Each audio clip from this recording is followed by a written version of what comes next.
What's good, everybody, and welcome to Resolv3 Radio. Here with Javier, the hostess, what do you call the biggest host, biggest in the. Can you guys say? Yeah, go ahead. The biggest in the motherfucking city. Period. And today we're going to be talking about togetherness and what it means to be together in the community, primarily in the Black community. But first, let's get to know you a little bit. Oh, and for the first time, you guys, we have art supplies. Yeah, man, we're going to be making art. Yes. I don't even know how to draw, man. I'm trying to think, trying to figure out what I'm finna draw. Draw or paint, whatever you prefer. Yeah, we're gonna say origami too if I want to do it. Yeah, we're going to be doing an art piece in relation to the topic that we're going to be talking about. So let's get to know you a little bit first.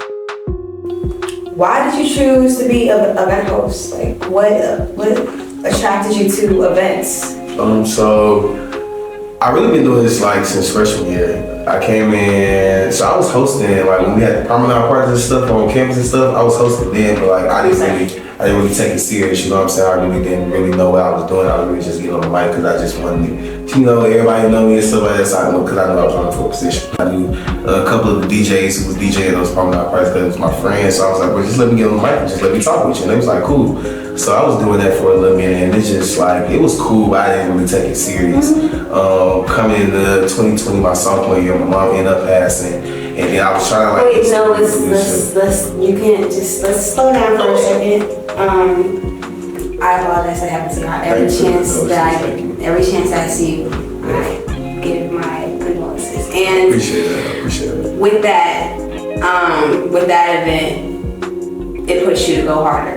Yeah, it put me in perspective of and that moment was what really matters now, you know what I'm saying? Because freshman year, everything was really school for me. It was student leadership and going to school and trying to be involved in this and trying to be involved in that. I really wasn't really thinking about anything else other than what I was doing. Mm-hmm. But when that happened, it kind of put me in perspective, okay, what truly matters, in this world, what really do I want to do? Because I can't do student leadership my entire life. You know what I'm saying? I can't be, Miss Congressional song my entire life. So it's what do you really want to do? And it's what have you been good at? Mm-hmm. So I just started just looking back at my life and stuff I've done. And my mom did event hosting. She was actually an event curator, so she used to host and curate events for showcases and artists and stuff like that. Mm-hmm. New artists, any entertainment type of events where they came and they performed and they have media personalities there and different stuff like that. So I kind of been in the entertainment industry my whole life. I just didn't know my place in it. So I think I watched the video of my mom hosting one day, and I was like, okay, I could do that. I can get on the mic and just talk. That ain't nothing. I'm not scared to be in front of people. And then the OGs had a party on the promenade one day for new school orientation. Freshman year? Nah, this was junior year. This is a year after that. Everything had happened. I went through a year just trying to search and still do student leadership, still not know what I wanted to do. After the pandemic? Yeah, after the pandemic. So then we came in junior year, and the OGs was doing a promenade party in front of the student center. And they asked me because they knew I had DJ friends. I had friends that DJ. They asked me to ask one of my friends if they could DJ. And I ended up getting my friend DJ Zay. That's the first guy I ever really he's hosting hit a real set and stuff like that.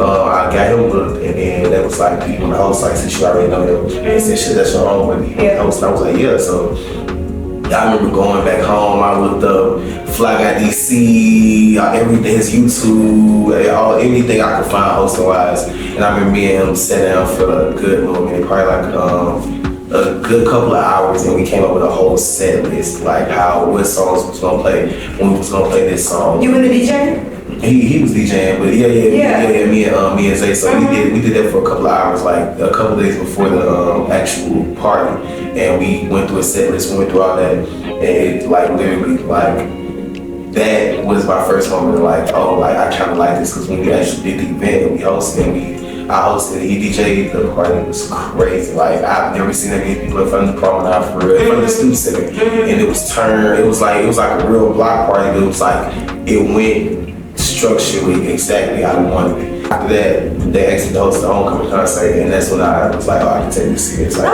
can possibly. Congratulations. So I was like, I can do this. Congratulations. I appreciate it. I appreciate it for sure. Taking a step back before we get into our art pieces, what is something that you use running for Mr. Sophomore that you use now, like in your mission statement or in your slogan? Do you remember that you carried with you to today? I know it was a while ago.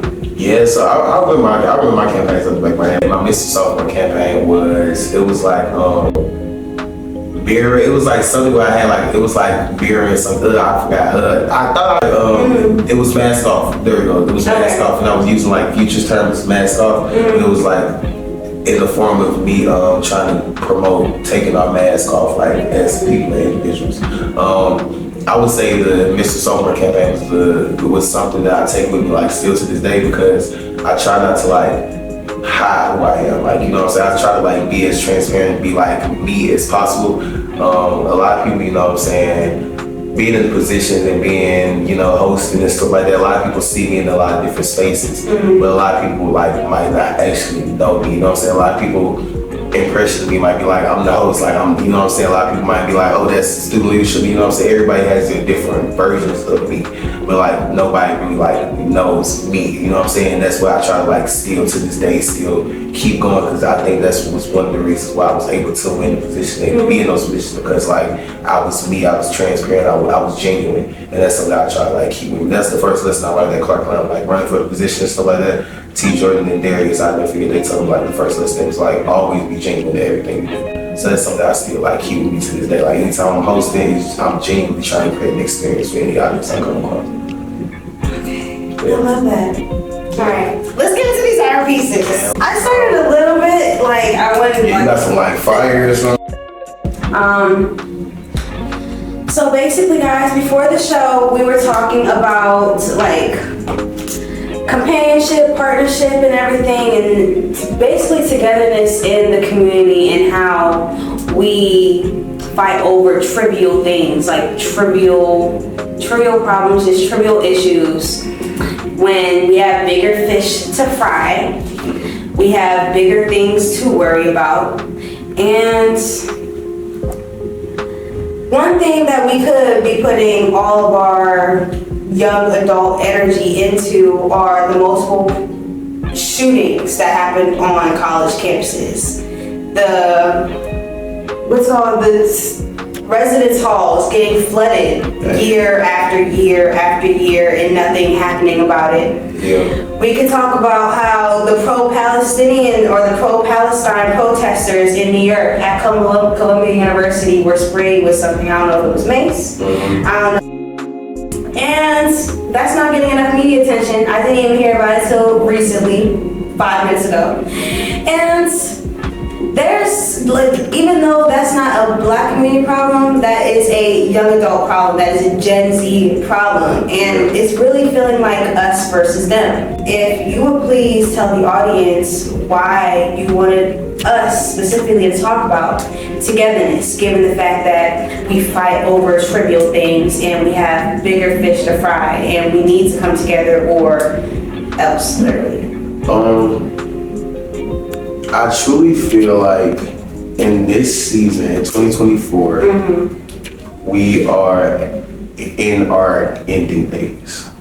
That might be something that's kind of like crazy to hear. That might be something that most people don't want to hear. Don't actually talk about. But like, and even me personally, I can truly like say that like I even try to shy away sometimes, even like speaking up, because it's a scary thought to think like, oh, like I'm gonna be here with, like, you know what I'm saying? It's a scary thought of like perishing and death and things of that nature. But I truly believe, like from the bottom of my heart, we are in our worst times, and we're in a space where together is more us doing stuff together and being more I would say cohesive in a space together is what's needed division. I would say in this season 2024, I see coming into this show, I see a lot of division. Like, you know what I'm saying? Even in the entertainment industry, like really talk about like being a host and stuff like that, I see a lot of division in like daily. Like, you know what I'm saying? Going to the parties and going to the events and stuff like that. I see a lot of people like not helping each other and not wanting to like aid each other, not lift each other up. And you know what I'm saying? Like, even I could walk on the promenade and hear like people having conversations, talking about people saying this and saying that. But it's like talking bad about them. Yeah, but it's like that doesn't. This happens now? Yeah, like to this day, you know what I'm saying? But it's on a bigger scale than it is now. You know what I'm saying? Everybody's in a competition right now. Everybody's in a competition. Like social media as a whole is like a wormhole of just like negativity, in my opinion. Like I see so many it's really perspective. Like it's really perspective because 9 times out of 10 when you see negative comments and like people's Instagram posts and stuff like that, when you can see somebody promote something real huge, somebody done something real big, like a black person that does something big, but you'll always see in the comments some people giving their perspective as to like why this is wrong or why we shouldn't be promoting this, why we shouldn't do this. Like being in a relationship at a young age? Yeah, in a way. We were talking about the black households and we did research prior to the recording and we found out that 37% of black households come from a 2-parent household and 48% of black households come from a 1 single parent household. So that's 37% versus 48%. That's terrible. That's terrible. And if that's right now, I would imagine things are getting better, but I don't want to say things are getting better because we're the adults of the world now. Like, we're the new adults. Women everywhere are complaining about how there's no togetherness. The male counterparts of the black community are just not, coming together. Either they're beefing with each other or killing each other for no reason or beating this woman, treating this woman unfairly. There's so many other things that are prohibiting us from being together and having a cohesive household. Like, how would you resolve that problem? Like, where can we find a resolution in that with that? Because competition, there's friendly competition in the job or in the workplace, but there's also competition in dating. If the dating pool is shallow and filled with garbage. Your thoughts? I know that was a mouthful. The dating pool is that's a bold ending right there. Okay, sorry. I would say us as people need to learn how to relearn. That's the biggest thing for me. Us as people need to learn and relearn. Learn how to relearn. The disconnect, like I said, the different stuff that we've dealt with as people, different stuff that we've encountered as black people, different stuff like historically that we've been through, you know what I'm saying? And the stuff that still plays a role in our lives that we possibly don't even know, like, that still plays a role in our lives, you know what I'm saying? I feel like we have to learn how to relearn to do certain stuff. It comes with different stuff, like, it all comes from, first of all, we gotta learn from, like, the Bible. I feel like that's a big thing that a lot of people don't do. It's like the Bible is really like a cheat code, like, and that's what a lot of people don't really realize. Like, it's really like a whole cheat code for any problem that you're going through in your life. Anything that you got a problem with, anything like that, like if you literally go to the Bible and give you like the answer as to like how you should handle, like now you might not want to handle it, how the Bible tells you to handle it. But it still gives you the answer and stuff like that. And I feel like that's where people need to start at relearning. But it's just different things, like us in the black community. Like me, I was born in a single parent household. It's certain stuff about love and life that I just didn't learn. You know what I'm saying? And because I didn't learn those things in the household, I learned those things outside of the household.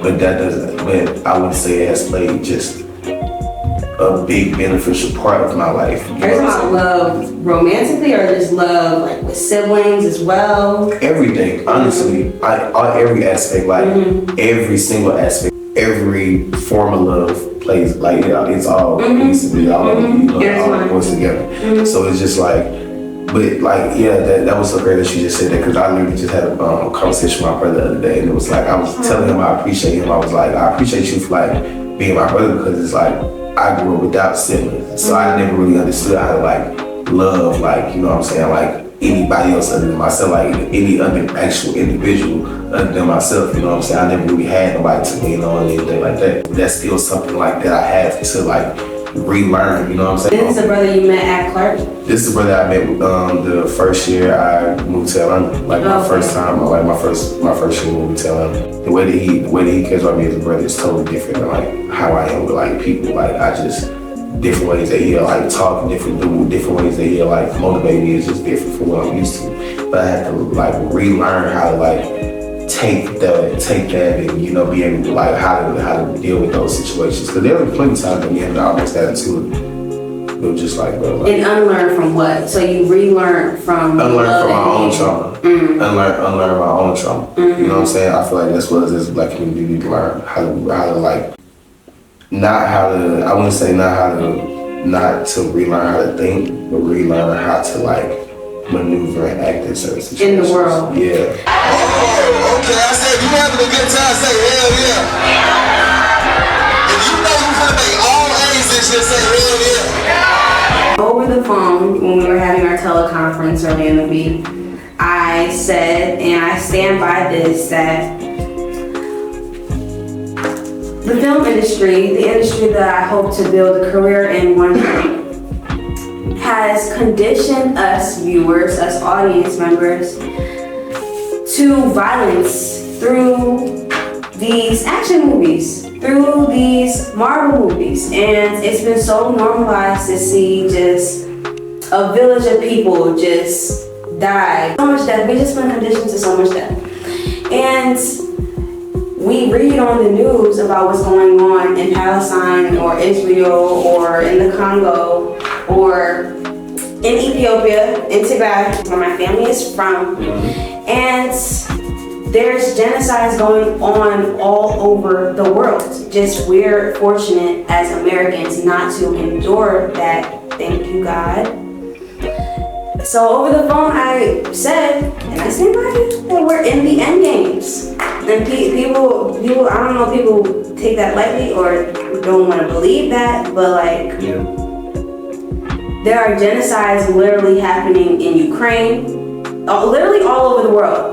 And besides Denmark, France, Spain, England, United States, you know, Caucasian type countries. So it's like, what are we going to do? What is Gen Z going to do? What are we going to do? How are we going to come together? Like, how are we going to resolve this problem? There are children literally being human trafficked. Like, human trafficking is a problem nobody wants to talk about, and I will talk about it. How are we going to resolve this? How?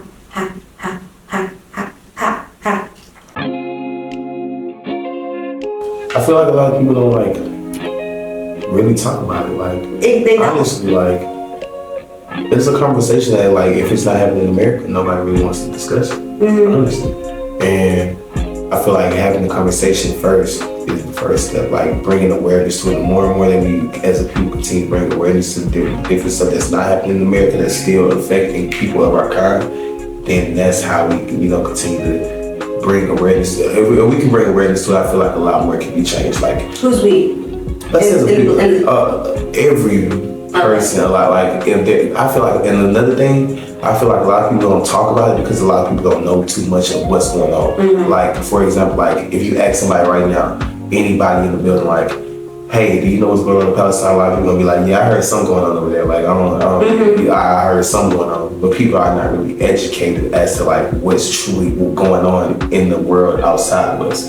So if people can be educated more, I feel like and I feel like people need to learn how to do different ways of educating people. Like, people don't know about the stuff going on outside the world. And the people that try to bring awareness to it, they're not really getting the response and the things that they want.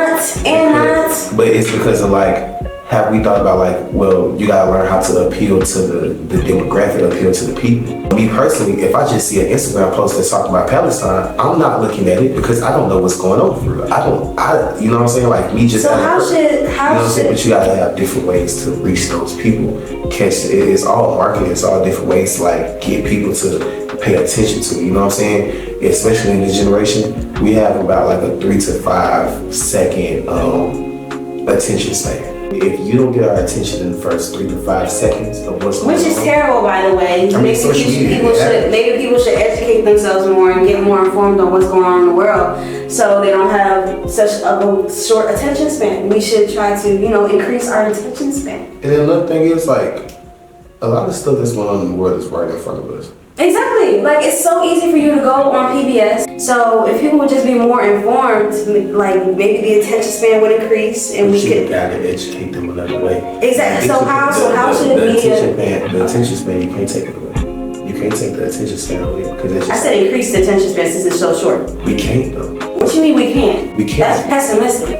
As a society, we can't, like, that's just something that we can't control. You gotta understand, with things like TikTok stick around, with things like Instagram, Reels, with things like YouTube Shorts, different stuff that like we consume ourselves with daily, we can't just alter the attention span because those things are still gonna consume. Like, it's kind of just like, I wouldn't say programmed, but it's just kind of how the world is right now. Think about it, before social media, like, the way people was communicating with each other was like seeing each other in person or sending letters or doing, doing stuff like that. So people get away from social media, that we can like reverse or like undo the bad habit. I wouldn't even say undo. Maybe I feel like in this time we just have to adjust and find a way to adapt. Okay. Because the world is not gonna stop. So how would you? So we're going to end on this note, on some advice from me as a media communicator. How would you suggest media communicators communicate information to their audience more effectively?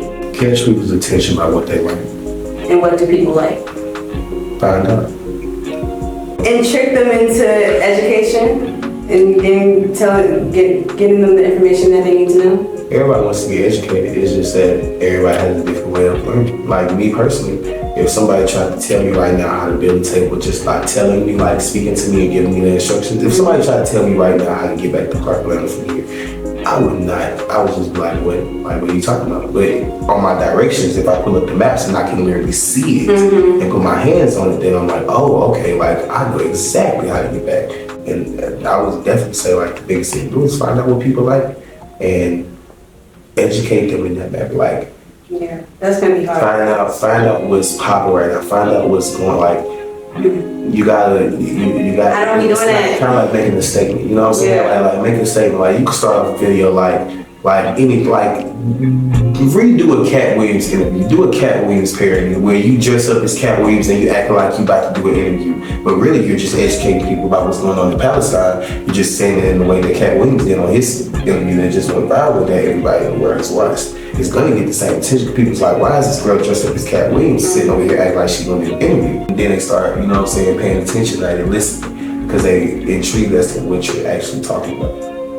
That's just an example. That was just first. Yeah, no, I like that. So like by raising your own vibration, you could not influence, but like try to raise the vibrations of the people around you. You gotta learn the psychology of the people that you're trying to influence. Mm-hmm. If you can learn how people think, you can learn how to influence.